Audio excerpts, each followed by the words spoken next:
Well, it's about 9 o'clock at night, and I had gone to bed early actually.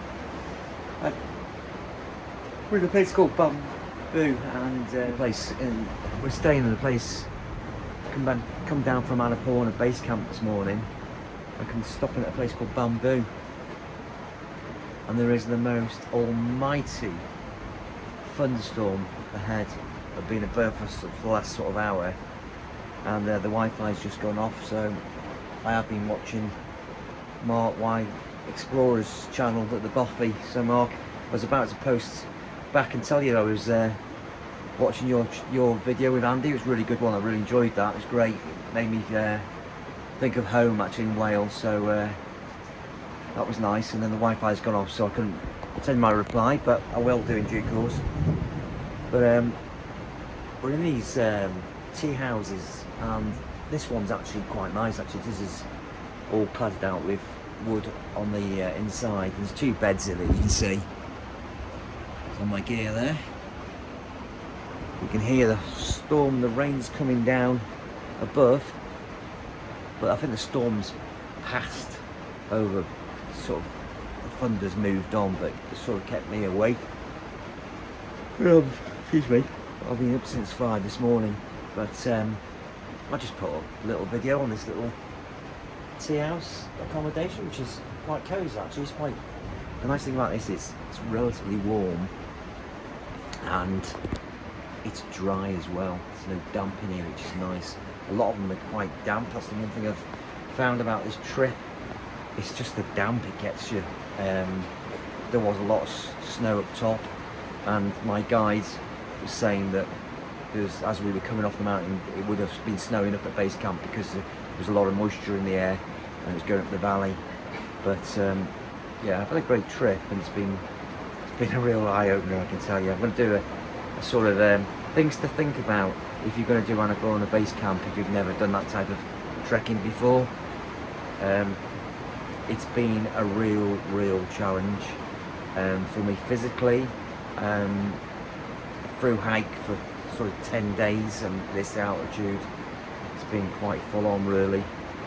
Kind of the biggest thing I didn't really expect was how much I'd missed. I missed back home really, and yeah, it's sort of, and also there was only me in the party, so myself, my guide, who's turned out to be really good, and we've kind of connected over as the time's gone on. You get a lot of time to connect when you're walking with someone for 10 days, and he's been really good. And then we kind of got into a swing of thing, how it works and what they do and don't do, and kind of, I mean, basically he's been trying to do anything he can do to help me really. And the biggest challenge we've kind of had is the language problem. Obviously his English is pretty good, so that's been good, that's helped. But obviously you can't have a fluent conversation because, you know, he's Nepalese, isn't he? Excuse me, I'm yours here. And oh my goodness, the porters who carry the weight, just unreal. And the guys coming to do it stepped in because the original porter dropped out. But this guy, he's just phenomenal. I mean, I've got so much respect for this guy. He's carried this stuff, and he just, you've had a bad day in work or whatever, but when I think about this guy carrying this, it's just such hard graft. But he will be, you tip in Nepal, they get obviously their basic rate, whatever they get paid, but from the agents, from the trekking company, but you tip them as well. So I'm going to make sure I tip them both handsomely, because without them you just can't do these types of things. I'm going to keep it short and sweet, and hopefully the thing that's keeping me awake in the last couple of weeks has been some landslides in this area of Nepal, and we are in a valley, but I guess there wouldn't be much I could do about it. I would be, the tea house and the whole lot would go, so I probably wouldn't know much about it. But I'm kind of I'm not ready to roll over and go to sleep just yet until the rain eases off. Hopefully I'll upload this and you'll know I'm okay. Take care, talk to you soon. Morning guys, I'm glad to report I survived the night. So one hell of a storm last night, and yeah, I was a little bit a little bit worried, a little bit apprehensive. So we're just got one more long day of walking today, and then tomorrow we've got about, I think about 30 minutes, and then we get on the Jeep and go back to Pokhara, which I'm looking forward to. Maybe not the Jeep ride, but yeah, I'm feeling quite rough today actually. I'm very tired and my legs are hurting me. So today's going to be interesting because it's a bit of a beer of a walk apparently, but all part of the adventure.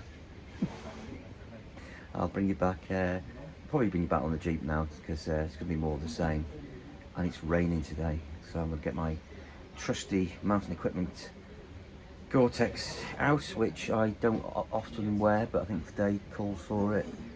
But yeah, I'm going to go find my painkillers in my duffel bag, wherever that might be, and get some painkillers in me because before I start walking, because my legs are just like, want to feel like lead, and they're aching like hell. So I think I might have to bring out the big guns, bring out the walking poles, wherever they are. I think they're over there somewhere. Get those out and use them, I think.